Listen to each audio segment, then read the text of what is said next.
আপনি 30 সেকেন্ডে যা গুনতে পারেন সব আপনার। 30 সেকেন্ডে হ্যাঁ পারবেন তো, গুনতে পারেন তো? পারি। আবার এর মধ্যে যদি ভুল করেন তাইলে আর টাকা আপনার না। হ্যাঁ যান, ঠিক আছে। 1 2 3 শুরু করলাম। বন্ধু দেখেন, ফার্স্ট গোনেন।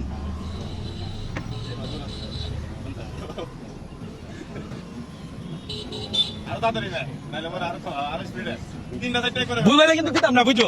আমরা কিন্তু পরে আবার রিফান্ড করবাম। ভুল হলে কিন্তু দিব না, ভুল হলে কিন্তু হবে না। স্টপ ভাই, টাইম হয়েছে। হ্যাঁ ঠিক আছে ঠিক আছে। এই কয়টা হয়েছে? কারো কারো কয়টা হয়েছে? 43টা। যদি ভুল থাকে তাহলে টাকা কিন্তু দিব না। এদিকে আসো, ক্লোজ আসো। গনেন। 1 2 3 37 38 39 40 41 42 43। ইয়েস! ঠিক আছে। ইয়েস! উনি খুব খুশি হয়েছে।